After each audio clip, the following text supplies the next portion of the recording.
Hay un tramo de carretera en México donde el viento no avisa, no pide permiso, no distingue entre un auto familiar y un tráiler de 40 toneladas cargado hasta el tope.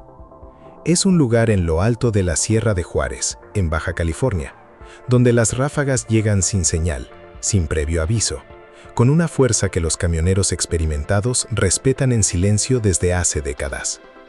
Hombres que han bajado el Espinazo del Diablo, que han cruzado la Sierra Madre Occidental en plena noche, que conocen el oficio de verdad. Esos hombres, cuando llegan a ese tramo, reducen velocidad, agarran el volante con las dos manos y rezan en silencio. Porque en un solo día de viento fuerte, se pueden encontrar hasta 10 tráilers volcados a lo largo del camino, algunos encima de otros, como si algo invisible los hubiera empujado uno por uno, con la misma facilidad con que se tira un vaso sobre una mesa. A ver, eso no es exageración. Eso es lo que los camioneros que trabajan esa ruta han visto con sus propios ojos. Y aquí está la clave. Ese lugar tiene nombre propio, un nombre que no inventó ningún poeta ni ningún funcionario con tiempo libre. Se llama La Rumorosa, porque rumora. Cuando las motocicletas japonesas llegaron por los puertos del Pacífico con motores de 4 tiempos, silenciosos y eficientes, Carabela no tenía respuesta técnica preparada. No porque le faltaran manos, no porque le faltara mercado, sino porque durante décadas había confundido el tamaño con la solidez y el monopolio con la excelencia. Y ahí fue donde empezó el verdadero conflicto. Para entender cómo se llegó a ese punto, hay que retroceder a los años 60. México vivía lo que los economistas llamaron el milagro mexicano: crecimiento sostenido, urbanización acelerada y una política económica que tenía nombre propio: industrialización por sustitución de importaciones. La lógica era directa. Cuando el aire se mete entre esas rocas a velocidades que pueden superar los 100 kilómetros por hora, no produce un rugido limpio ni un silbido uniforme. Produce algo intermedio, algo que los primeros viajeros que cruzaron esas montañas describieron como un rumor constante, como si las piedras estuvieran susurrando entre sí, como si la montaña entera tuviera algo que decir, pero no quisiera decirlo en voz alta. Los rancheros y arrieros que usaban ese camino antes de que existiera la carretera pavimentada ya conocían ese sonido.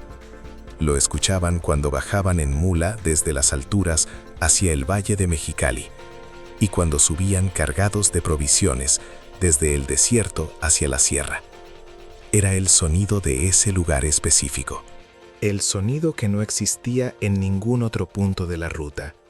Y con la lógica directa y práctica de la gente del campo mexicano, le pusieron el nombre que describía exactamente lo que hacía: La Rumorosa, la que rumora, la que susurra sin parar. No hace falta más explicación.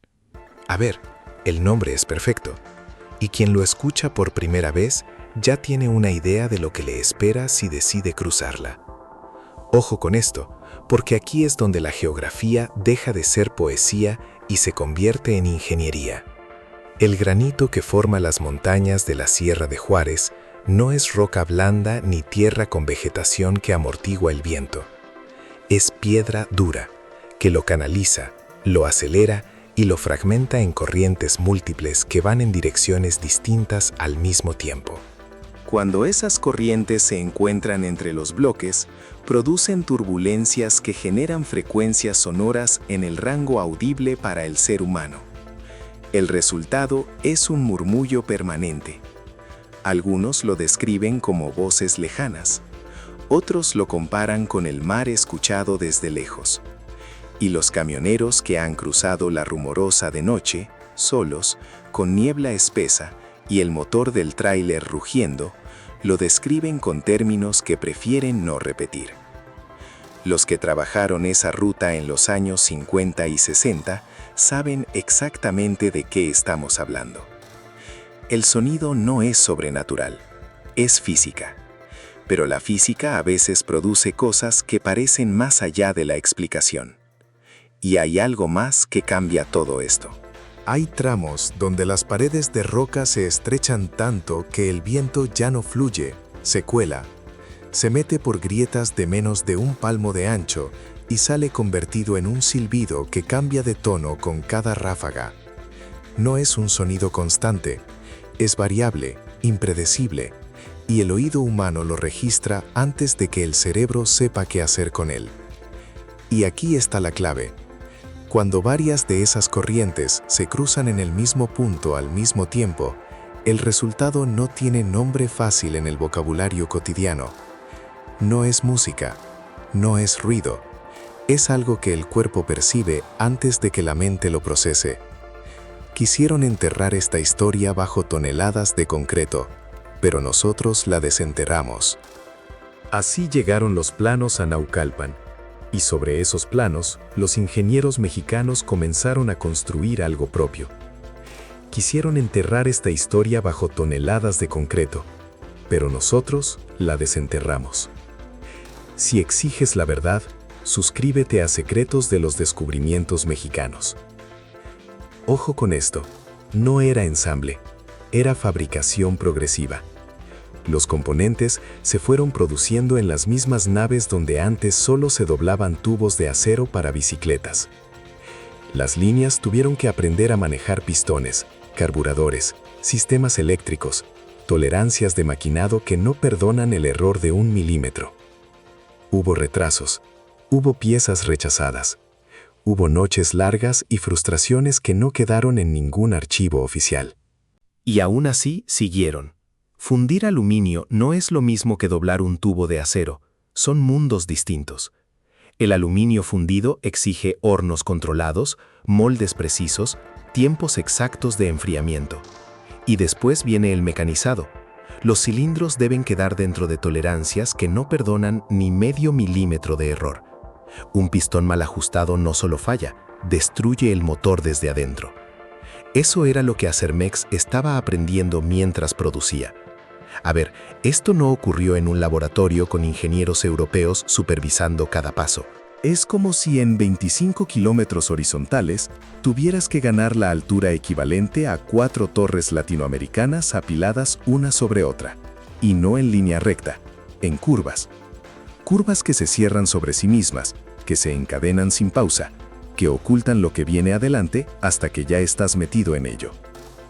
Las pendientes en los tramos más pronunciados superan el 6 y el 8%.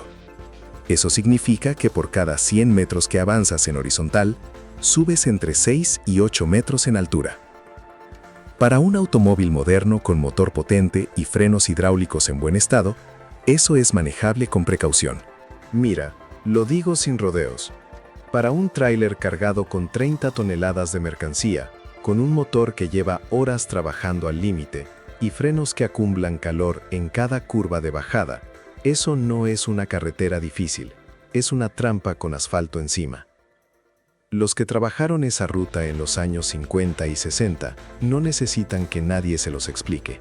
Ellos lo vivieron con fierros que no tenían la mitad de la tecnología que hay hoy, y aún así cruzaban, porque no había otra opción. Y lo que viene ahora es donde la ingeniería y el riesgo se juntan de una forma que pocos conductores han visto tan de cerca. Eso no perdona los errores. Y lo que hace más traidora la geometría de ese camino es que las curvas no tienen un radio constante. La década de 1970 fue la cosecha más opulenta que la industria mexicana de motocicletas había visto jamás. Más de 3,000 trabajadores operaban en 3 turnos continuos. Las luces de la planta de Naucalpan nunca se apagaban. El olor a aceite de 2 tiempos impregnaba el aire en kilómetros a la redonda. Y para los vecinos de la zona, ese olor no era molestia. Era sinónimo de salario, de chamba, de estabilidad. Fíjense bien en lo que ocurrió después. La Carabela dejó de ser solo una motocicleta. Se convirtió en el tejido conectivo de México. Las flotas de correos de México la adoptaron para llegar a pueblos donde ningún otro vehículo llegaba con regularidad. Los agentes de policía patrullaban sobre ella. Los repartidores de periódicos la usaban para desafiar el tráfico de la capital antes del amanecer. Y esto es lo que los libros no cuentan. Acermex logró algo que pocas marcas nacionales han conseguido en toda la historia industrial del país. Capturar la imaginación de la juventud no es poca cosa. La Mini Enduro de Carabela no era solo una motocicleta. Era el objeto que un muchacho de 15 años soñaba ver en el patio de su casa. Y para el trabajador promedio, la Pony o la Centauro representaban algo más hondo que un vehículo. Eran la prueba de que años de chamba habían servido para algo. El paso del camión saturado a la independencia total. El primer bien propio que nadie te podía quitar. Como si alguien hubiera acomodado piedras del tamaño de casas siguiendo un diseño deliberado. Algunos de esos bloques pesan miles de toneladas. Algunos están en equilibrio sobre superficies sorprendentemente pequeñas, sostenidos únicamente por la fricción entre las caras de roca. Y eso tiene una implicación directa para cualquiera que transite por esa carretera. Los deslaves en la Rumorosa no son de tierra y lodo como los que ocurren en otras regiones del país. Son bloques de granito que ruedan por las pendientes con una velocidad y una energía cinética que los hace prácticamente imposibles de detener una vez que se sueltan. Un bloque del tamaño de un refrigerador rodando por una pendiente de 30 grados no es un inconveniente. Importar una Honda, una Yamaha, una Suzuki, era prácticamente imposible para el ciudadano común. Los aranceles eran prohibitivos. Las restricciones de importación, sistemáticas. En la práctica, el mercado era propiedad de Carabela, y eso creó un espejismo peligroso. Los que trabajaron en la industria en esa época saben exactamente de qué hablo. Cuando no hay competencia, el músculo se atrofia. Mientras las marcas japonesas invertían en motores de 4 tiempos más limpios, más silenciosos y más eficientes, Acermex seguía perfeccionando diseños de la década anterior. ¿Para qué gastar en investigación si el cliente mexicano no tenía otra opción? Las líneas de ensamblaje celebraban hitos de producción con bandas de música y discursos patrióticos. Pero en las salas de ingeniería, el tiempo parecía haberse detenido. Ojo con esto, la empresa ganaba más dinero que nunca, pero su capacidad técnica se estaba volviendo lenta y complaciente. Estaban en la cima, disfrutando la vista, sin ver que el terreno bajo sus pies ya mostraba las primeras grietas. El mundo exterior no podía entrar todavía, pero tarde o temprano iba a entrar. Y para principios de los años 80, ese mundo ya había tomado un camino tecnológico del que Acermex se había quedado muy atrás. En el mundo de los negocios, no hay enemigo más letal que el éxito sostenido sin competencia real. Pero los vientos sostenidos no son el problema principal. El problema son las ráfagas. Las ráfagas en la Rumorosa pueden superar los 120 km por hora y llegan sin aceleración gradual, sin aviso. El viento puede estar a 40 km por hora en un segundo y a 110 en el siguiente. Ojo con esto, esa ráfaga dura apenas unos segundos, pero es suficiente. La norma de la industria del transporte considera que los vientos laterales superiores a 60 km por hora representan un riesgo significativo para los vehículos de carga pesada. En la Rumorosa, ese umbral se duplica en los peores episodios. Los que conocen el oficio saben que un tráiler vacío en esas condiciones no es un vehículo, es una vela. Los que llevan carga voluminosa y ligera, cajas de electrodomésticos, contenedores frigoríficos vacíos, estructuras metálicas, se comportan exactamente igual. El viento los agarra por el costado y los empuja lateralmente con una fuerza que los neumáticos no pueden contrarrestar.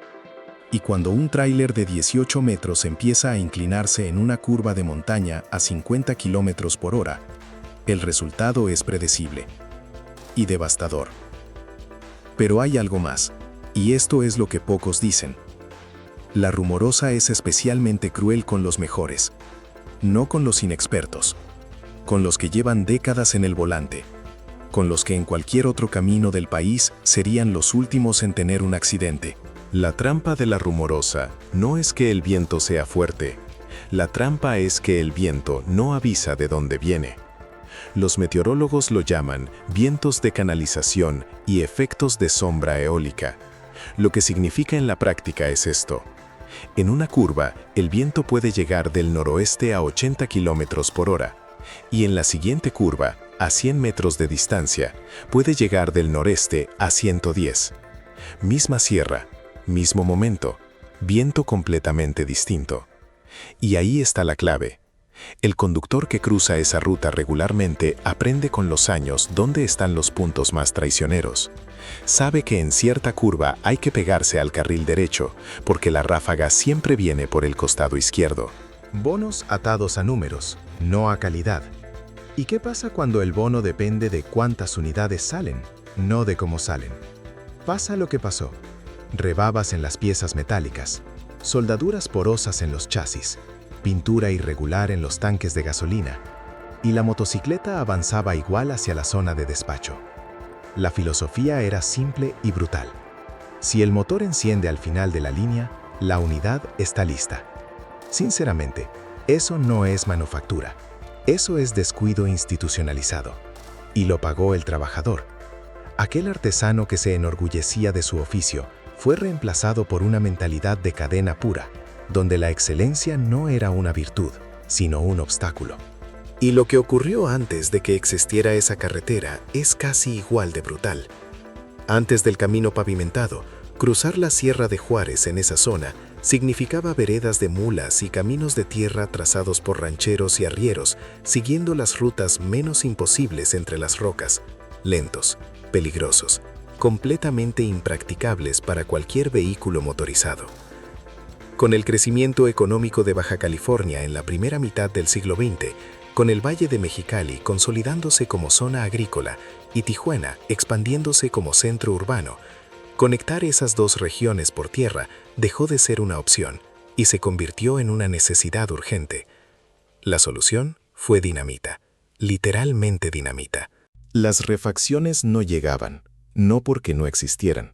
Llegaban tarde porque la fábrica prefería enviar esos componentes a la línea de ensamblaje de unidades nuevas.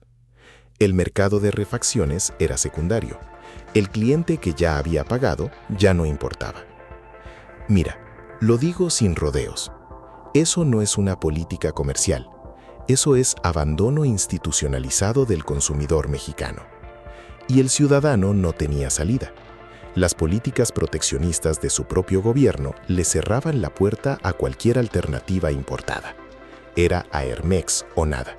Lo tomas o lo dejas. Pero hay algo más, y esto es lo que los libros no cuentan.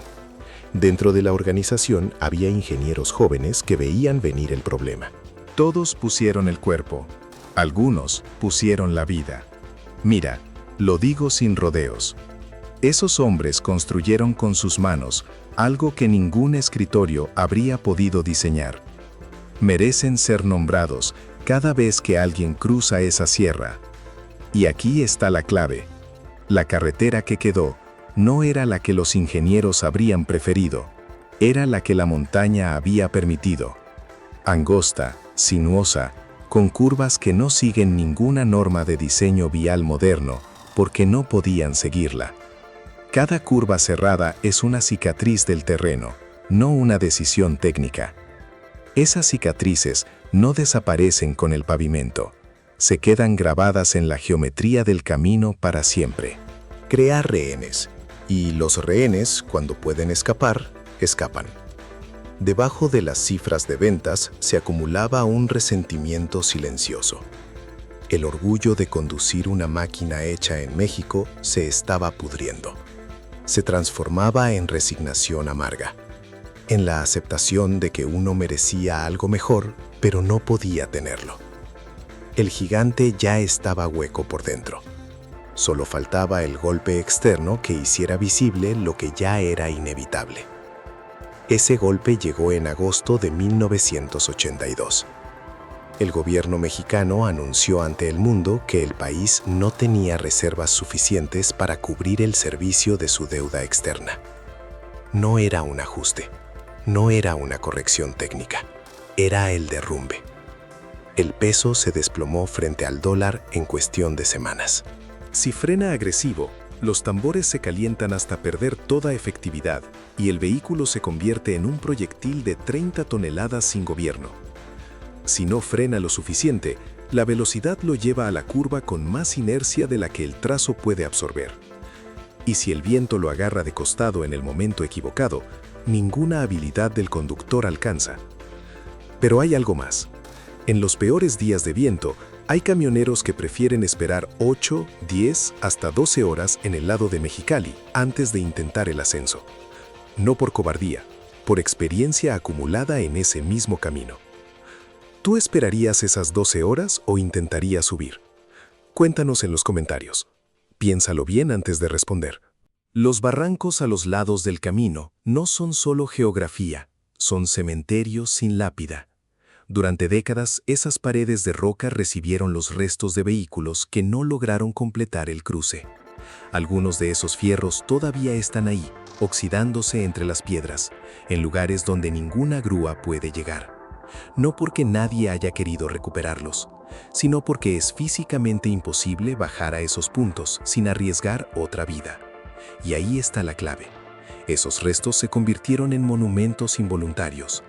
Los lugareños que viven cerca del camino saben exactamente en qué curva cayó un tráiler hace 20 años y en qué barranco quedó. Esa memoria no está escrita en ningún libro oficial. Se transmite de padres a hijos, con la misma naturalidad con que se transmiten los nombres de los cerros. Fíjense bien en eso. Esa es la cultura de la Rumorosa. Pero hay algo más. Algo que los camioneros mencionan antes que las curvas y antes que el viento. La niebla. Entre diciembre y marzo, la sierra puede amanecer cubierta por una niebla tan densa que la visibilidad cae a menos de 10 metros. No, espera. En los peores episodios registrados, la visibilidad ha bajado a menos de 5 metros en tramos específicos.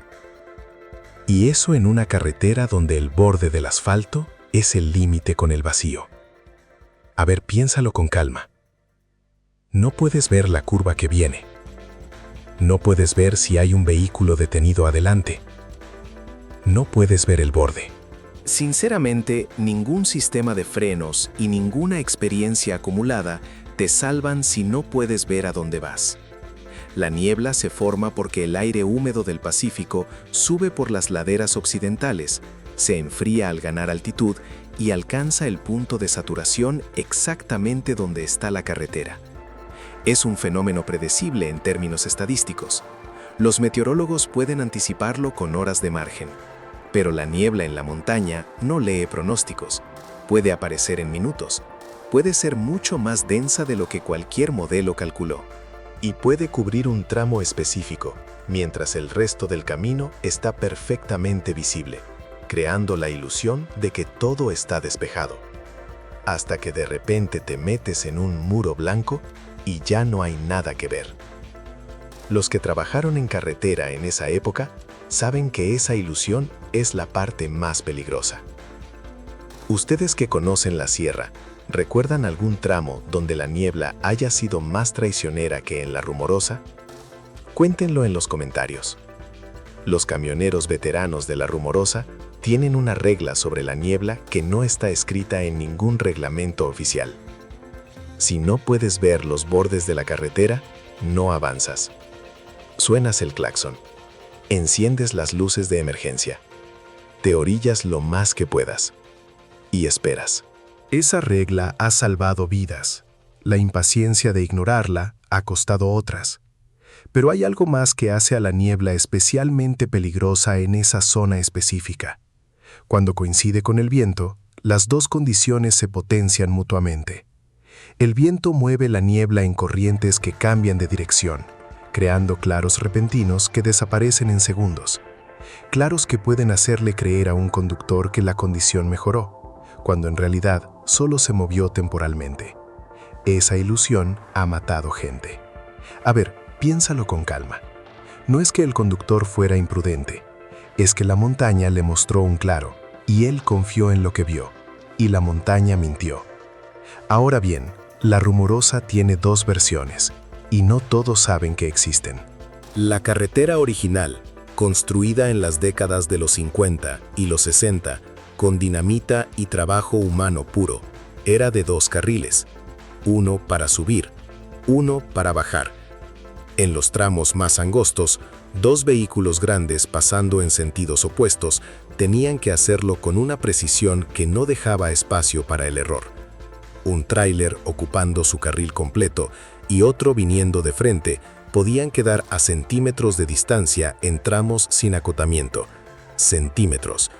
Esa carretera de 2 carriles fue el escenario de los peores accidentes durante décadas. Los que manejaron carga pesada en esa época saben exactamente de qué estamos hablando. ¿Saben lo que se siente cruzar ese tramo de noche, con niebla, cargado, y ver los faros de un tráiler viniendo de frente a 2 metros de tu espejo? Ojo con esto. La solución que construyeron las autoridades fue una carretera completamente nueva. 4 carriles divididos en 2 cuerpos separados físicamente por una mediana. Un cuerpo para el tráfico que sube de Mexicali hacia Tecate. Otro para el que baja de Tecate hacia Mexicali. Cada cuerpo con sus propias curvas, sus propias pendientes y su propio diseño geométrico optimizado para la dirección específica del tráfico. Eso eliminó las colisiones frontales, y eso era lo más letal de la carretera antigua. La carretera nueva es genuinamente más segura. Carriles más anchos, acotamientos mejor definidos, señalización más clara y áreas de escape para vehículos que pierden frenos en las bajadas. Pero aquí está la pregunta que nadie en una oficina de ingeniería quiere responder. ¿Cuántos accidentes graves ha habido en la carretera nueva que tampoco deberían haber ocurrido? Déjenla respirar esa pregunta. Porque la carretera nueva no puede hacer una sola cosa. No. Las curvas siguen siendo curvas, las pendientes siguen siendo pendientes, y el viento sigue siendo el mismo viento de siempre, el que no distingue entre la carretera vieja y la nueva, el que no sabe que los ingenieros modernos pusieron carriles más anchos. La montaña no leyó los planos. El viento solo sabe soplar, y la montaña tampoco. Eso es lo que los camioneros que han cruzado la Rumorosa durante décadas entienden desde el primer kilómetro. No lo aprendieron en un salón, lo aprendieron con las manos en el volante y el corazón en la garganta. A ver, y aquí está algo que la mayoría de la gente no sabe, aunque parezca obvio. Un tráiler vacío es más peligroso en la Rumorosa que uno cargado. La intuición dice lo contrario. Menos peso, menos riesgo. En la mayoría de los caminos del país, esa lógica funciona. Pero en ese tramo, esa intuición puede costarte la vida. Fíjense bien en la física de esto. Un tráiler vacío tiene la misma superficie lateral que uno lleno, la misma caja de metal expuesta al viento. Pero sin carga, sus neumáticos presionan el asfalto con menos fuerza. La tracción cae, y su centro de gravedad queda proporcionalmente más alto en relación con su peso total. Una ráfaga que un tráiler con 20 toneladas de mercancía resistiría balanceándose, puede tirar uno vacío completamente de lado. Los que conocen el oficio saben que cruzar vacío significa reducir velocidad más que si fueras cargado. Significa elegir el carril con menor exposición lateral. Significa leer cada ráfaga que llega al volante como si fuera una advertencia personal. Los que la aprenden antes de un accidente la aplican. Los que la aprenden después no siempre están en condiciones de aplicar nada. Ojo con esto, porque lo que viene no es exageración. Hay testimonios de conductores que cruzaron la Rumorosa en días de viento máximo y contaron, literalmente contaron, los tráilers volcados a lo largo del camino. Y esos números tienen respaldo.